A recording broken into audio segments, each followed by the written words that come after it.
I would like to introduce Jon Moynihan. Jon is Executive Chairman of PA Consulting Group, overseeing PA's worldwide activities. In addition to chairing PA Consulting, Jon also heads IPEX, chairing a portfolio of venture capital companies. So we welcome Jon. PA, for those of you who don't know it, is a company that is deep in technology. Technology drives our whole perspective on what the future is for organizations, whether it's governments or private sector companies, whatever. And in fact, I was thinking when we were talking earlier about that title in the Tech Review, I was slightly annoyed when that magazine came out, because that was exactly the line that I've been putting about, which was that technology is going to save the economy, or at least that is what we would like to hope technology can do. And we at PA believe very, very strongly in education, in the science that comes from education, in the technology that comes from science, and in the application of technology to the real world. And that's one of the reasons why we have a lot of venture capital companies spinning out of PA. Is when our people inside PA come up with a great technology idea, we put the money behind it to create a company. And now there are quite a number of reasonably large companies that have spun out of PA because of our focus on technology. So what I'm saying is that the answer is, to this question, is the economic decline of the West a cyclical, short-term, or a secular, long-term phenomenon? If technology could save the day, then the answer would be cyclical. And just to preview what I'm going to bang on about for possibly rather too long this evening, the substance of what I'm going to say is that, unfortunately, I think the decline is secular.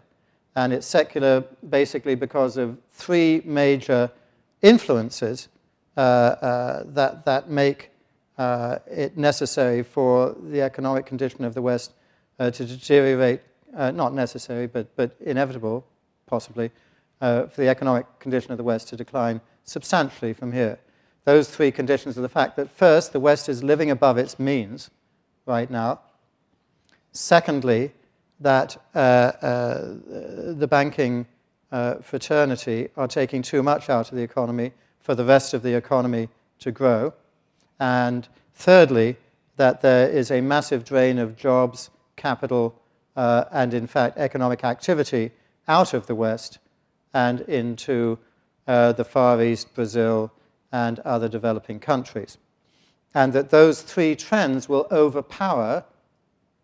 seem likely to overpower the great advances that the West can create through technology. I don't, in the end of this presentation, come out really one way or the other. I suggest it's going to be a wild ride for all of us. But it does look like those three trends are more powerful than the ability of the West right now to transform things through technology. You know the saying, if I'd had more time, I would have prepared a shorter speech. Unfortunately, therefore, this is going to go on for possibly longer than the material justifies. But I hope to keep you all interested, and I hope to finish in time for there to be a good question and answer session at the end. But what that means is that I'm going to go very fast through this material.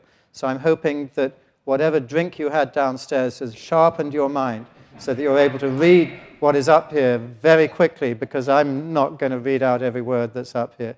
It's up to you to display your credentials as the great MIT people you are, and follow me along as we gallop through this talk. Okay, so I'm going to talk about what is the basic cause of the crisis. What happened? Where do the banks fit into that picture? Because I do think, and that conversation we had earlier set the scene for that. I'm going to say quite a lot in response to what was said earlier by the panel. What's the medium-term economic outlook? What does it look like right now? And what's the longer-term outlook? And finally, what can we, as a society, as people, as individuals, what can we do about what has happened and what is, in my submission, likely to happen all over again in the not-too-distant future? What can we do personally about that?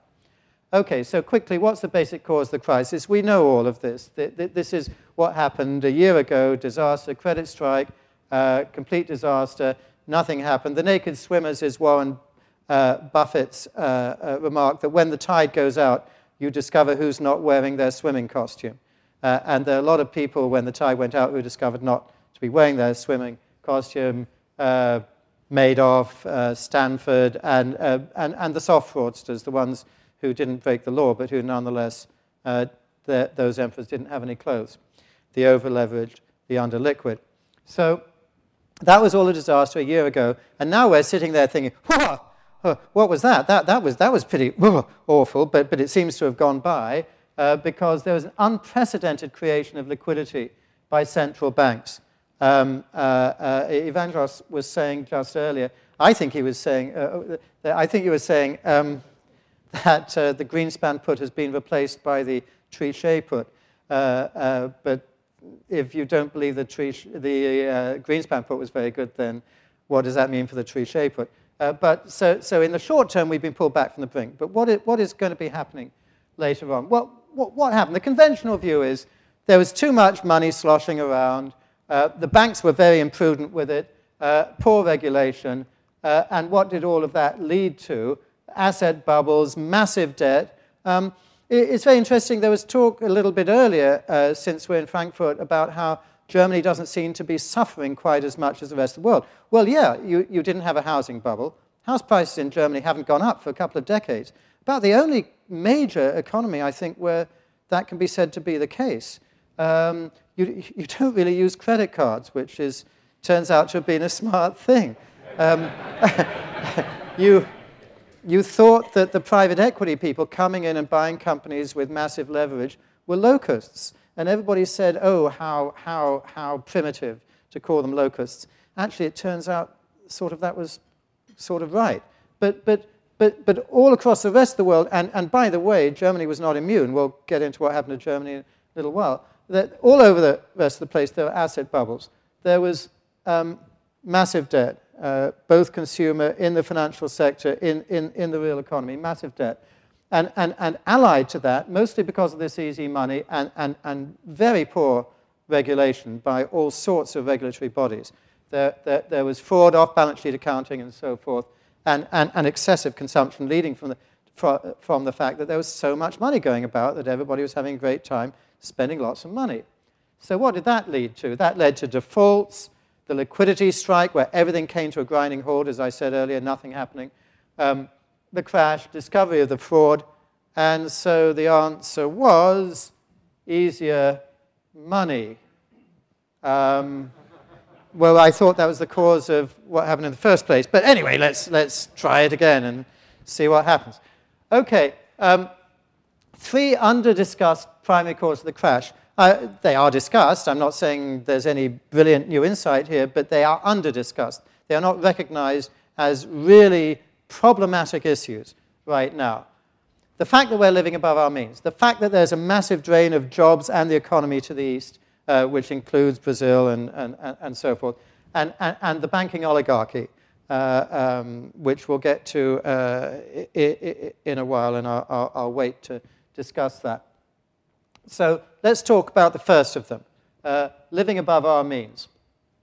So you start with easy money. That inflates asset values and leads to bubbles. People cash in or borrow against those inflated assets. Suddenly everything's worth a lot, so I can borrow lots of money against it. That leads to mountains of debt. And then lots of spending and consumption, which is wonderful. You know, the West is having this fantastic, very high standard of living. And as was discussed earlier by Abdul Latif, we're just in this small little protected world where we live wonderfully, and outside there is death, chaos, poverty, and so forth. And yet we somehow think that we have a God-given right to be that way. And I'm going to challenge that question in a while.